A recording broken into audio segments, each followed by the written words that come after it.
Hello, it's me. That's going in the podcast, by the way.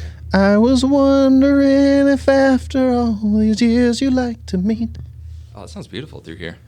Well, I have a great voice. Yeah. Okay. So I don't really edit. I don't know, I'm kind of lazy with that. I just kind of like to let it roll. Yeah. And just kind of jump into the whole thing. Yeah. And I don't really have an intro. All I do is just kind of stare there and go, welcome to the Real Talk Podcast. This is episode 4, I believe. Today we have Tyler Miller on. He is the leader of the Tyler Miller team, obviously. Boom. And today we're just going to have a quick little conversation, get to know him, his real estate career, and his personal life. I love it. Welcome on. I can't wait. Thanks for Yeah. having me. I'm excited to be on this side of the table for the Yeah, first it's a little time. bit different, probably. Yeah, I'm in our studio, and I'm not having to lead it, so I love it. Yeah. No a little pressure. bit less pressure. Way less pressure. I don't really put too much pressure on myself, though. I just kind of show up and do the thing. Just do your thing, baby. It's a little Leaving a nerve-wracking. legacy, as your shirt says. That's, yeah. I have that shirt. same shirt. We got it from the same place. It's true, we did. It's funny enough how that happens. Mm-hmm. I like it. It's huge. I like a little XL. Yeah. Kind of feeling small. Well, you're jacked, bro. I like You to gotta feel have small that. in here, though. You know? Yeah. Because Yeah. you wear something tight, you feel a little bit bigger. You wear something big, you feel a little smaller. I know. You like to feel, comfortable, Mhm. right? Well, yeah, I appreciate you having me on. It's always fun. Yeah. Well, I guess first thing I want to touch on is you have that, 950K listing? I do. Where did you find that one? So that was, it's funny because I can't say it was directly from the podcast probably. But as you know, I run 2 different podcasts. I have one specifically for realtors and one highlighting people in my life and in the community. And I had one person on that lives in that same neighborhood where that house is. And I helped her buy that house. I helped her sell her previous home. I know her through just the community, the TPC golf course. She's a business owner. But I had her on, and then I didn't have her on. I booked her for the podcast. I said, hey, you want to be on it? Then within a week, all of a sudden she had connected me with these people in her neighborhood that were thinking about moving. I like to think she would have done that either way because she's a past client. But I like to pretend it was from the podcast, and so just basically, community connections of people, Mm-hmm. So just kind of re-strengthening relationships and stuff throughout the podcast, which I think is really cool. And that's kind of why I want to do it, is more so, like you say all the time, I just don't really show my personality enough. So trying to kind of do a podcast and just force it to be out there. Yep. And I know it's my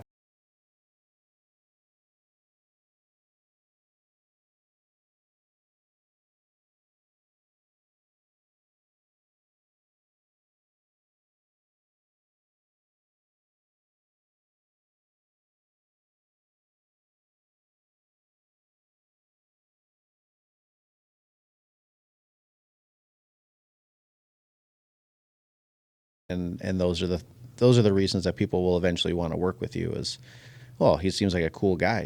He's talking to awesome people and he makes them laugh and he's knowledgeable, drops stats all the time like you always do. try to. Yeah, so that's the beauty of the podcast. It can kind of go however you want.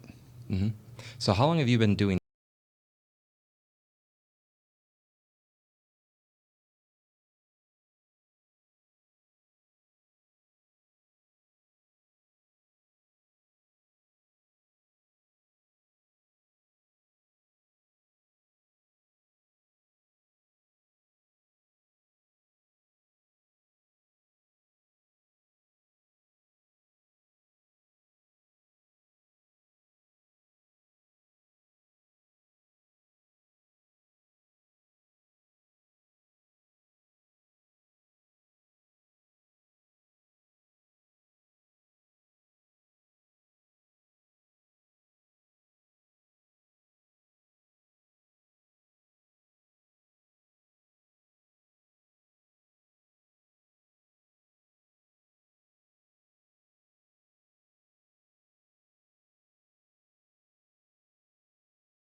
Can I business be from on it. it? You know, yeah. Do you get? I haven't anybody asked me that yet. Surprisingly, surprisingly less people are asking about it than you'd think. But that's kind of why I also like it because I know it's not for.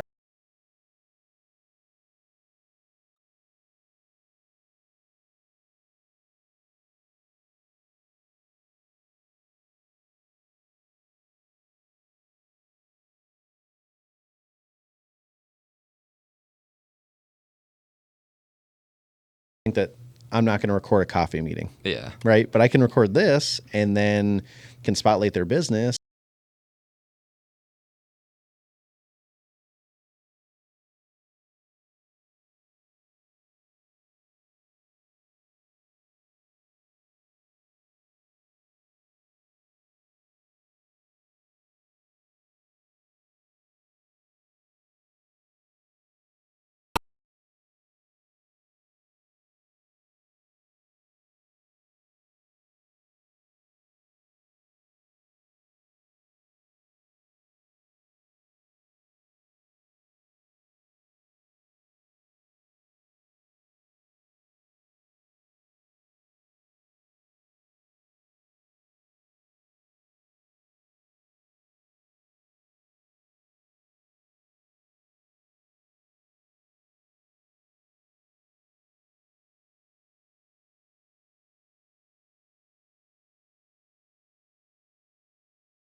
It's if it's the way we're doing it, I think sure, why not? If it's like, so when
I think I would really.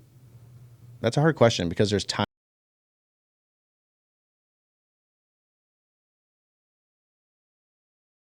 Still, Yeah. you know, but like on the top of my head, a few things come to mind are like just going out to a really nice meal with my wife is always enjoyable. With probably followed up with like a movie, just like something simple.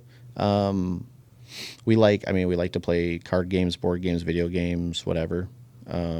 I literally just like to watch TV. Like I can be kind of boring, but I think it's also because we go so hard during the day that it's just like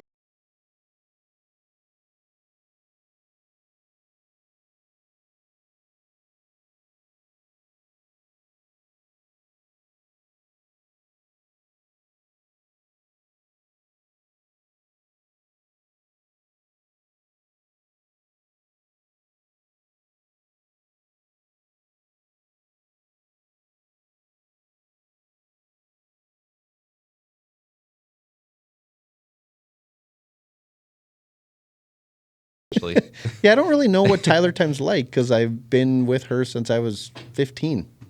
so at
There's never been any of that type of stuff, you know. And I think maybe it just because we met so young that it's just not even a thought that crosses either of our minds.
ways. I'll get there one day. Yeah, one day. Yeah. One thing I've been trying to like kind of take note or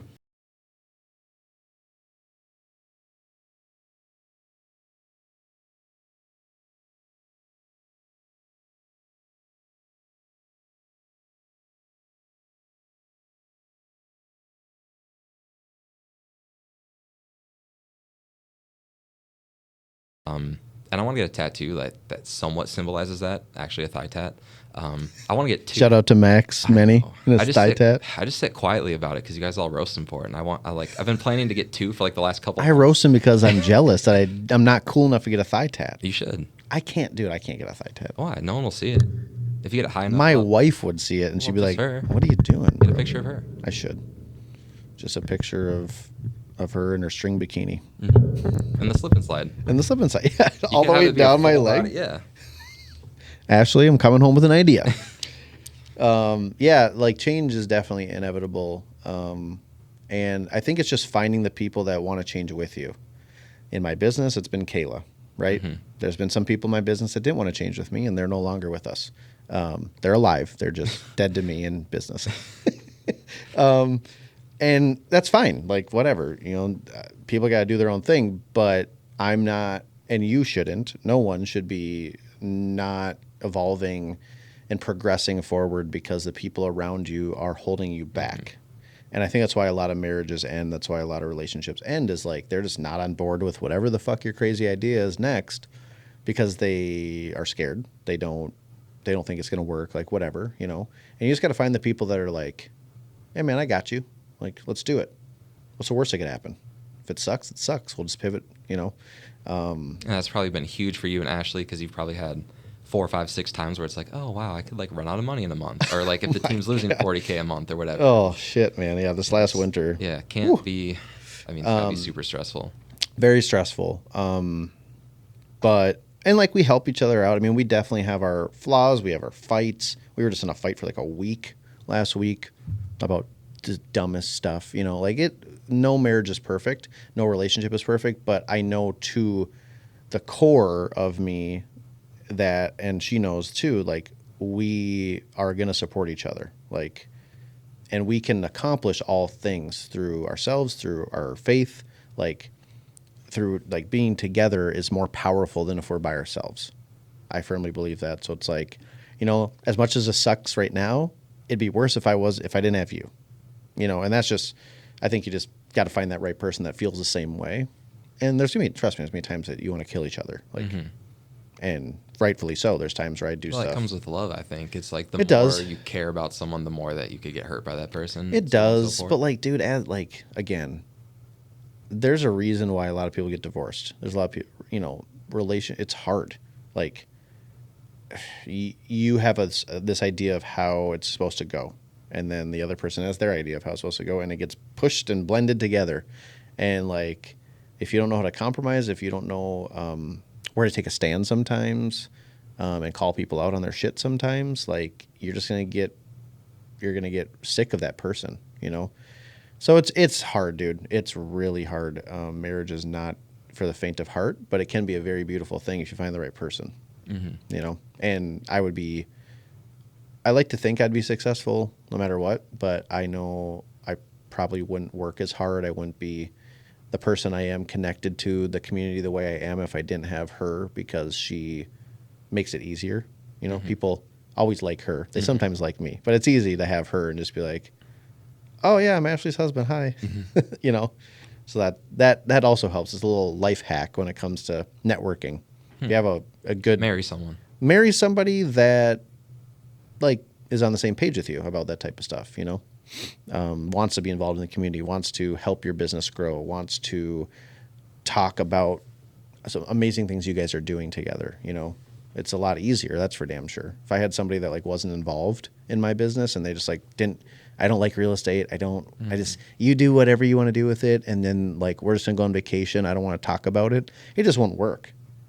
Honestly, I feel like too, especially as you guys are, especially as your career is starting, you get that call. It's like, oh, I got to go show this house. Like if they don't get along with that, they don't really support that or understand real estate, that gets to be pretty hard. Oh yeah. The shit we dealt with when we were having our first son, or our son Jameson. Like, my wife was working overnights. I quit Walgreens, and I was like, I'm going to do this full time. So she was our only income, and she had to work overnights pregnant. And then she had to, once we had Jameson, she had to come home. And actually, I think I was still at Walgreens briefly, but she had to come home. She had to stay awake to watch Jameson while I went to work. And then I came home at like 3 or 4. She finally went to sleep. Then she'd get up, go to work, do it all over again. This was like 5 days a week. And I mean, the toll that just has on a person is literally insane. But we had I didn't have any income yet at that time. I was doing real estate, and she had to keep her job. She couldn't get daytime because it's seniority in the nursing world. So yeah, it has not been easy, and I wouldn't have been able to do it without her. But it was very important to me that I was very successful very quickly, because she couldn't keep that up. I mean, I think during that time she gained like 40 pounds, and it was grueling time. And then you're a brand new parent on top of all that, trying to figure out your place in that mess of things. And yeah, there's a lot of stuff. So when people are talking to me about like a deal falling apart or something, I just like, okay, like once you go through some stuff, it's just like, okay, yeah, it's gonna be fine. Sounds difficult. That's too much. I need to sleep more than that. My wife's a badass. That like deteriorate mental health or anything like that? Oh yeah. Yeah, she's dealt with some mental health stuff multiple times, which then in turn I have to deal with stuff too. I usually just get frustrated because I don't, I think you can relate to some of this, but like my mental health usually is pretty strong. Like, I don't really deal with stuff too much. I'll get a little sad every now and then, but I get over it pretty quickly. But so like I can't relate sometimes to people when they're struggling. I'm kind of just like, can you just pick yourself up and dust yourself off? Like, what the fuck? What is going on? You know what I mean? But it's a real thing, especially when you have kids involved. And you used to be she used to be a nurse that supplied all the money, and now she's a stay-at-home mom that has to deal with the kids all the time and doesn't get to go and do fun coffee meetings and go to fun mixers and all this stuff, right? So, yeah, we've had to reinvent ourselves numerous times, and I think a lot of people they stop fighting. They're just like, I'm not going to reinvent myself again. Fuck it, I'm out. So I get it. I mean, marriage is not for everybody. That's for damn sure. Yeah, that's hard. That's a lot. Yeah, I know. Yeah, don't mean to overwhelm whoever's listening to this. Marriage is fantastic, but you got to work at it every day. You're never going to agree on everything. And then when you're dating, it's almost even worse, because like you can't always speak freely because you're still in that courting phase, and like, you're trying to be that perfect gentleman and like win her over, or vice versa, win him over. And so it's like you kind of deal with their flaws and like whatever. Oh, well, they'll change that. They'll fix that. And it's like, well, maybe. But you're going to have to show them how, or you're going to have to talk to them how, and that might be a difficult conversation. But I'm blessed. I'm blessed to have a good person in my corner, that's for sure. Because, yeah, not many people could deal with me. Yeah. So you never get sad? You never get like really sad? Like nothing's ever, like family member passed away, or? I've been lucky so far with that. I've had a few grandparents pass away, and the one, she had like Alzheimer's, and so I was relieved for her. But I definitely was sad that day. And there's times that I'll think about that, or people have passed, and like, yeah, it's sad, but yeah, I more so get like mad. Like, I don't know. I don't have like, sad is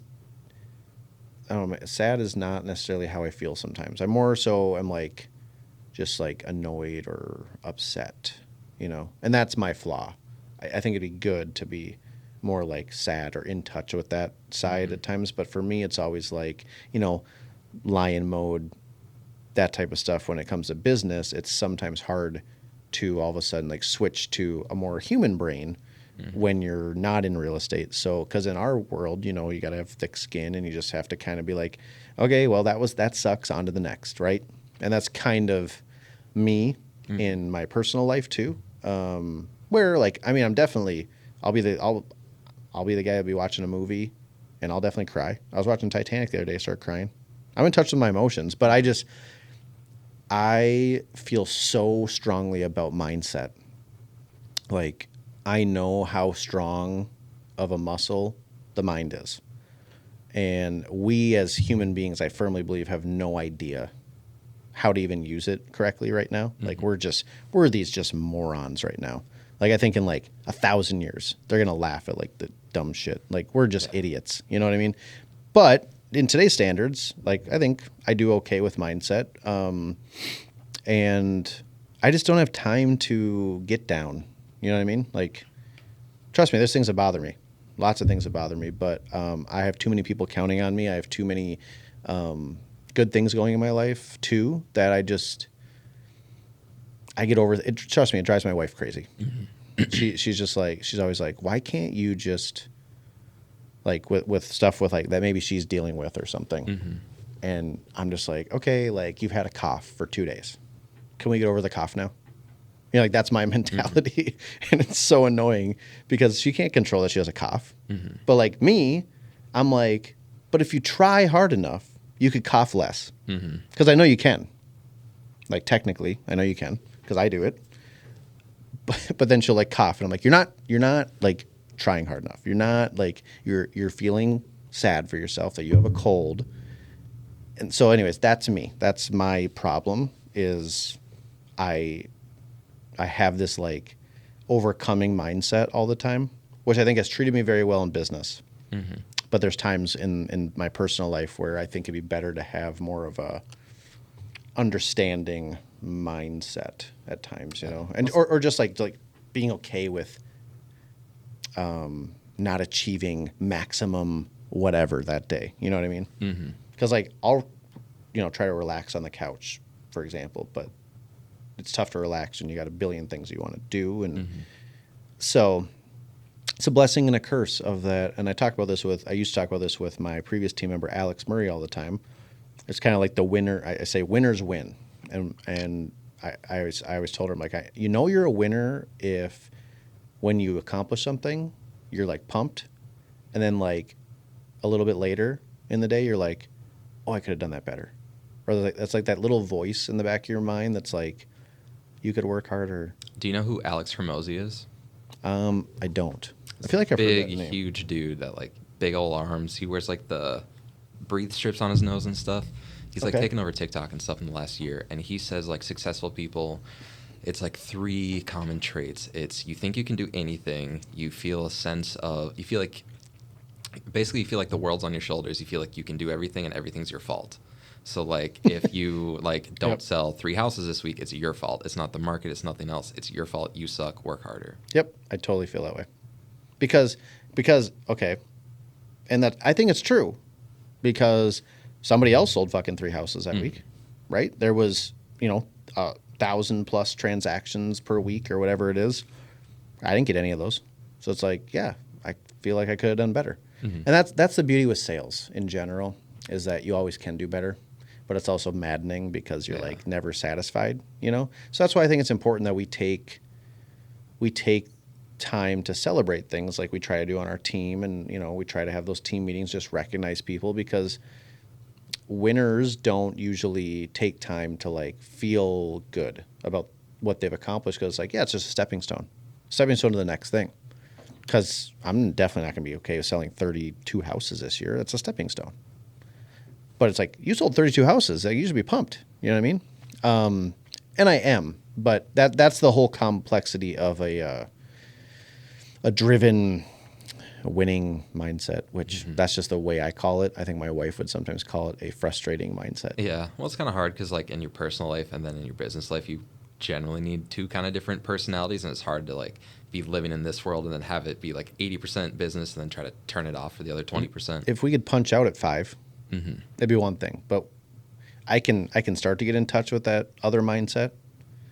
And then, guess what? Somebody needs to see a house, or there's a negotiation, or it's the last day of the inspection period, and you got to do this, and you got to do that. So it's like, it's just hard to like shift out of it. And that's one thing that I look forward to when I don't have to be as dialed in someday. Yeah, I think it takes a while for everyone. Like I used to work catering for weddings, and like you sometimes get off work at like 1 or 2 a.m. and then you think I'm gonna go home and sleep right away. Yeah, No, you're like wired. You're up for at least 2 more hours after that. Well, yeah, you finally have freedom. Well, yeah, for me it's just like going from like up in work mode to like sleep mode, and just like that transition. I notice like that takes a while.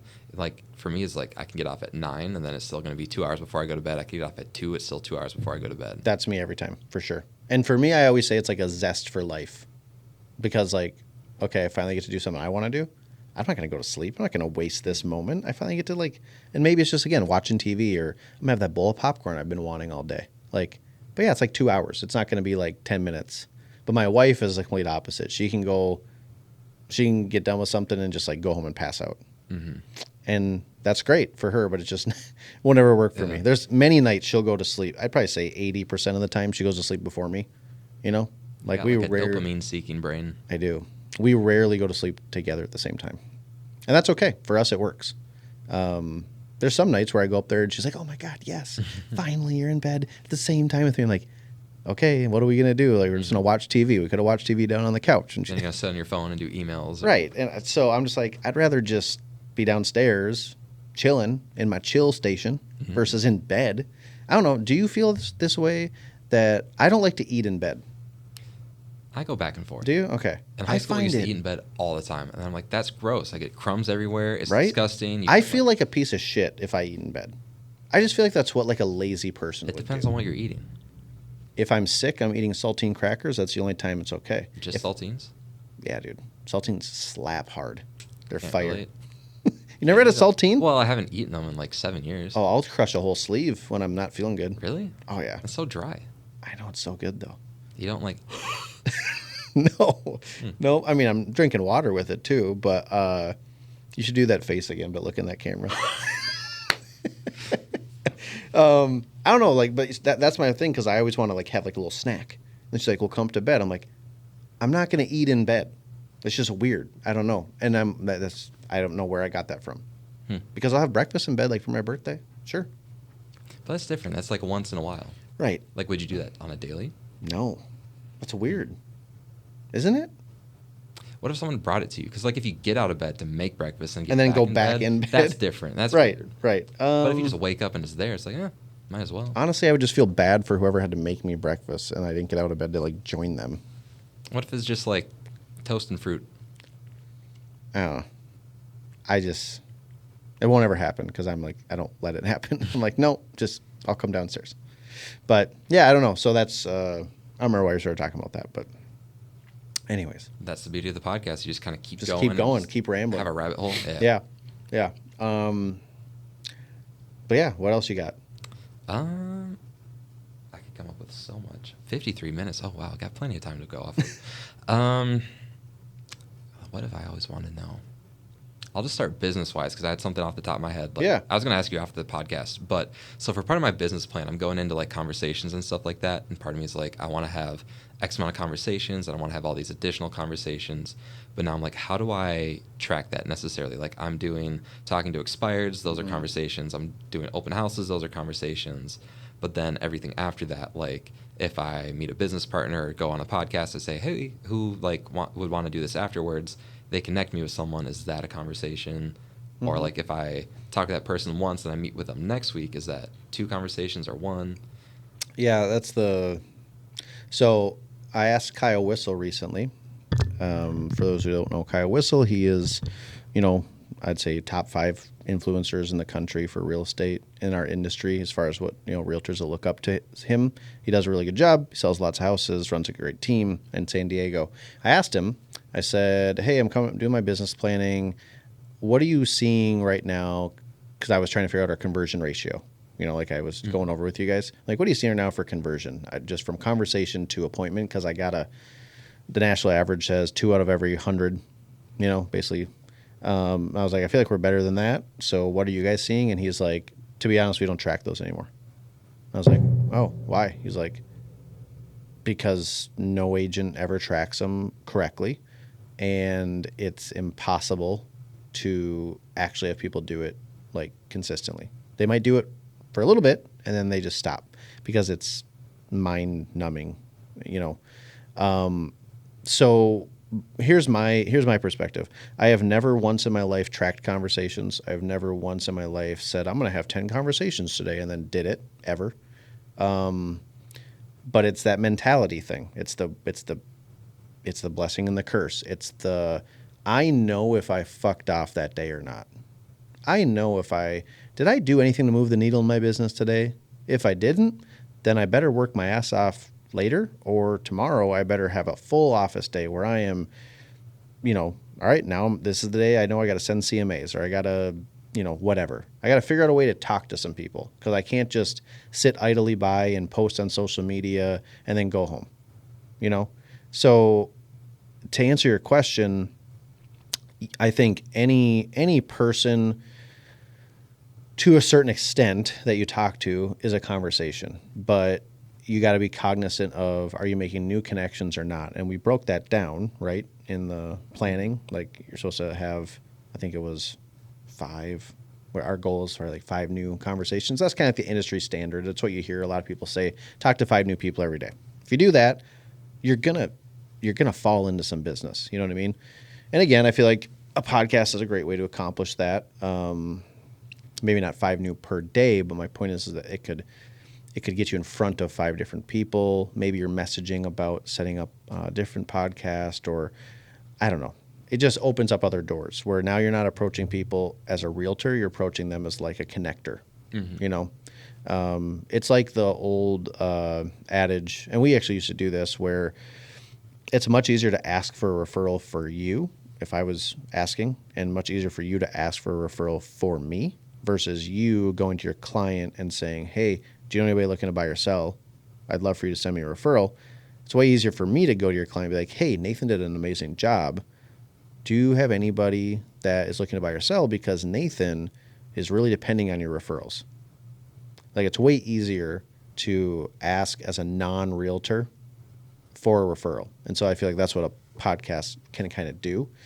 But anyways, long and short of it is, don't get too hung up on tracking your conversations. I would just say, like, after you do it effectively a few times and you see the needle moving, you should just know, like, that's your calibration. Like, that's your gauge. Did you fuck off today or not? Basically, did you set an appointment today or not? That's what it should really come down to. So, like, the conversations are great. But if you told yourself, I'm not going home until I set an appointment 5 days a week, you'll never have to think about money again. Ever. So, like, instead of getting so wrapped up in all this stuff, like, just set an appointment a day. Or set 5 in a week. And maybe you do them all in one day. And then you're done for the week. Like, I mean, honestly, that's Your Monday. Yeah. I mean, that's what it really comes down to. Getting in front of people. So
over a small period of time, it could be misleading. So, like,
that are probably going to match that. Let me send them over to you. What's your email? So like, and it's all about how you ask. It,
this industry is like, even if you suck, if you just somehow string together enough deals,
or whatever. There's something that happens.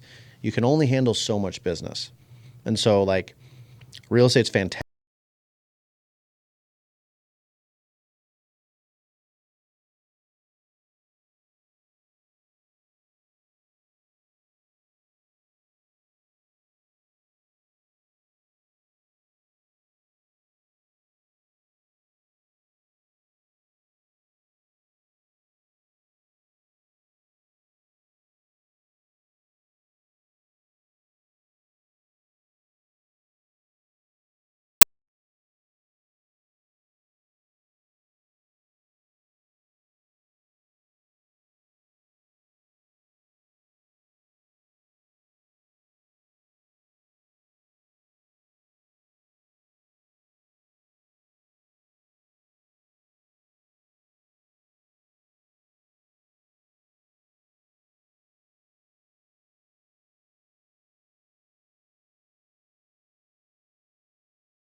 That's the prospecting at the bare minimum that you should be doing.